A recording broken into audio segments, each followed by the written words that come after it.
magaalada Boorame ee xarunta gobolka Awdal waxa saaka si rasmi ah uga furmay kulanka sanadlaha ee dib u eegista iyo qiimeynta waxqabadka wasaaradda horumarinta caafimaadka ee Soomaaliland sanadka 2020 iyo furitaanka kulankani goobjoog ka ahaa agaasimaha guud ee wasaaradda horumarinta caafimaadka Soomaaliland mas'uuliyiin ka tirsan wasaaraddaasi maamulka gobolka Awdal ka degmada Boorame wareen waxa kulankaasi furay markaasina halkaas ugu horeyntii ka hadlay isuduwaha wasaaradda horumarinta caafimaadka gobolka Awdal Dr. Mustafa Muumin Muuse iyo sidoo kale sarkaal sare oo ka tirsan wasaaradda horumarinta caafimaadka Soomaaliland ana ka warameen ujeedada shirkani runtii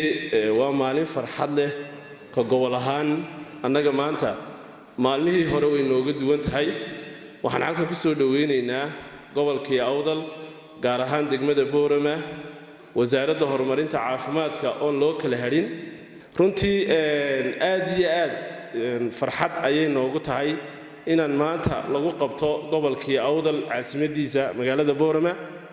sidii qorshuhu ahaa wasaaraddu ay u astaysay maanta waxa weeyaan waa maalmihii la isku qiimeynayay ama wasaaraddu dib u eegis ay ku sameeysay sanadkii tagay iyo sanadka soo socda hadii alla yiraahdo waxyaabaha la filayo inay qabsoomaan ka gobol ahaan annagu waxaan diyaar u nahay wax kasta oo hadii alla yiraahdo nalooga baahdo gobolka inaan kala qayb qaadano shirkan ujeedadiisu waxa weeye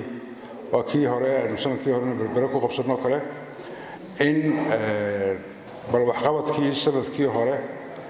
imika dhamaanaya in la sheego carqaladaha jira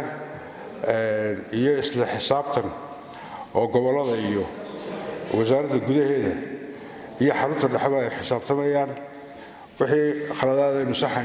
saxi karno iyo in barnaamijka sanadka soo socda waxaanu diyaarin karayno la diyaariyo iyo hawlahaas aynu kala horeysiinayno mudnaanta ujeedada horta isugu nimid waa taa dhankooga iyagna waxaa hadalka iska daba qaatay barsaab ku-xigeenka gobolka Awdal iyo duqa degmada Boorame waxayna yidhaahdeen saa u sheegay suduuga farxad ayay noo tahay in lagu qabto qorshahan soo bandhigaysaan kii sanadka hore iyo sanadkanba ka soo socdaba si loo qorsheyn lahaa ka soo socda oo qiimeyn lahaa kii hore in la isqiimeeyo waa muhiim oo maxay loo qabsoomay iyo maxay loo qabsoomay la yiraahdo si loo saxo khaladaadkii sanadkan dhacay sanadka dambe intii ku hambalyeeyay wasaaradda caafimaadka iyo inay annaka noo lixda gobol annaka noo qulaanaka ku qabtaan Boorame farxad gaar ah noo tahay kusoo dhawaado dhammaantiin intaan raawdanahay kusoo dhawaado gobolka Awdal ta ugu muhiimsan inay tahay marka caafimaad laga hadlayo sanadkii hore waa evaluation runtii wixii qabsoomay wixii aanan qabsoomin iyo researchka xataa u qabsoomi waayeen in la wargeliyo dambeyntii waxa halkaasi kaalay agaasimaha guud ee wasaaradda horumarinta caafimaadka Soomaaliland Dr. Maxamed Cabdi Xergeeye ayaa waxa uu yiri shirkeenana runtii shir sanadla oo aynu ku eegno sanadkaasi si dhamaanaya waxqabadkii wasaaradda iyo wixii ka dhinaaba aanaynu ku qorsheyno sanadka soo socda hadii Ilaahay ina gaarsiiyo waxay noo qorsheysan waa dhaqan wasaaraddu ay yeelatay oo inaynu sanad walba aakhirkiisa sanadkii wixii noo soo qabsoomay aynu eegno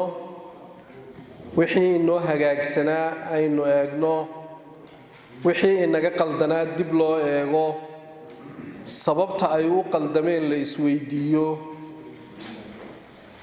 casharna laga qaato sanadkii hore si sanadka soo socda hadii Ilaahay yiraahdo aynu wixii caqabad ahaa jiray casharka aynu uga qaadanay aynu ku saxno oo aanay caqabadii nagu soo noqon sanadka soo socda taasna waxaan ku noqonaynaa sanadkii ay wasaaraddu ugu dhismaha badnayd